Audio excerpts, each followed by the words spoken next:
Père Richard, je viens vous voir aujourd'hui en préparation de samedi prochain pour la messe en plein air, comme Voilà, c'est l'habitude. du 15 août, hein, c'est l'habitude à Luchon. Il me semble depuis 58 ou 60. Voilà. Peut-être. Donc cette année, avec bien sûr le Covid, le confinement, le déconfinement, les masques, enfin on ne sait plus trop où on en est. Donc à savoir, et puis le maire ne savait pas trop, puisque ça appartient quand même de la responsabilité du maire d'autoriser sur l'espace public.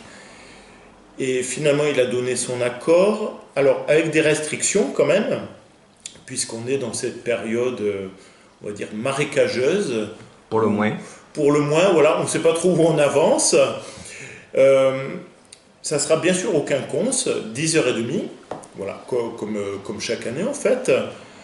Sauf que cette année, donc il y a le Covid et il y a bien sûr, comme depuis 2 ans à peu près, il y a Vigile Pirate, donc qui est en plus. Donc les quinconces vont être encadrés de barrières. Il y aura 2 entrées, donc avec masque obligatoire, lavage des mains avec le gel, et puis bien sûr pour ceux qui ont des sacs, de voir s'il n'y a pas de bombes ou je ne sais quoi. L'imprimerie de Luchon, de la mairie de Luchon, va nous faire des panneaux, voilà, pour indiquer, au moins pour expliquer ces normes qui sont toutes simples mais qu'on est obligé de mettre en place. Alors même si on est dehors, mais il faudra le masque. On va éviter que les gens se promènent, donc ils vont s'asseoir. Il y aura à peu près 500 places. Et puis une fois que ces 500 places sont acquises, on va fermer les barrières malheureusement. Et les gens pourront rester mais debout de l'autre côté des barrières avec une distanciation, voilà, de à peu près 1 mètre. Sauf bien sûr s'ils sont en famille, on regroupe les gens à ce moment-là.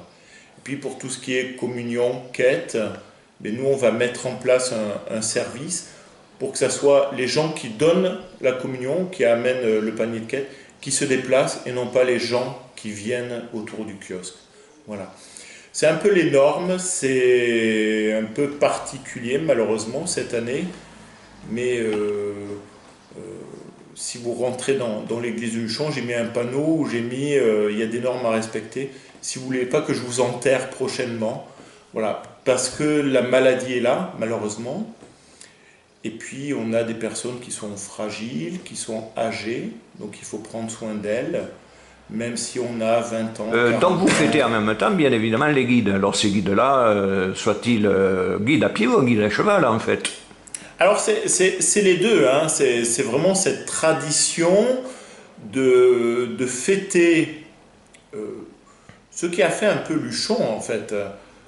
Parce qu'il y a les thermes, bien sûr, il y a la cure, mais il y a toutes ces belles montagnes qui sont autour, qui ont été, on va dire, découvertes ou redécouvertes au 19e siècle et se sont mis en place très tôt, notamment à Luchon, c'est un des premiers postes en France. Les guides de montagne, donc, qui accompagnaient les gens en haute montagne et qui le font toujours actuellement. Il y a un bureau des guides à Luchon. Il faut les utiliser, les user. Et puis il y a les guides à cheval qui, alors, ont gardé peut-être surtout le côté folklorique, mais avant, c'était eux qui amenaient les randonneurs au pied des montagnes, à cheval, sur les ânes, pour qu'ils puissent partir à pied, à la suite, avec les guides à pied, sur les sommets. Voilà. Donc il y a ces 2 traditions à Luchon. Et bien sûr, on les honore ce jour-là, le 15 août. C'est la fête de l'Assomption, donc de la Vierge Marie qui monte au ciel. Et c'est cette belle image que aussi les guides montent vers le ciel, voilà, par les monts, par les cimes. Et alors cette année en plus, on va faire, malgré le confinement, malgré le Covid, on va faire une procession avant. Donc on va partir du Square Loré vers 10h et on va partir avec les guides qui vont porter la Vierge Marie la plus vieille statue que l'on ait à Luchon. Ils vont la porter une forme de brancard. Il y aura les guides à cheval qui accompagneront. Il y aura la fanfare qui va accompagner. Et on va partir en procession jusqu'au quinconce.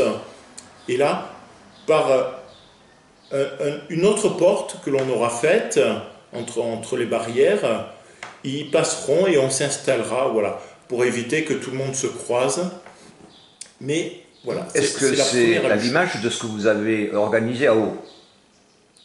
Alors c'est un peu différent, parce qu'à Haut, j'avais eu la chance, l'opportunité pour deux choses, d'avoir des étudiants, d'avoir le prêtre, le curé de la paroisse étudiante de Toulouse, qui est venu avec des étudiants, avec des séminaristes, donc qui ont organisé une procession, et j'avais eu la joie d'avoir Monseigneur Bruguès qui est dominicain, qui était à Toulouse pendant longtemps, professeur, qui était évêque d'Angers, et puis qui a été l'évêque en charge de la bibliothèque du Vatican, donc qui nous a fait la joie, la surprise de venir et de débarquer à Haut.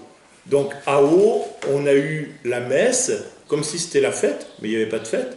Mais moi j'ai maintenu quand même les messes dans les villages. Père Richard, je vous remercie pour m'avoir accueilli encore une fois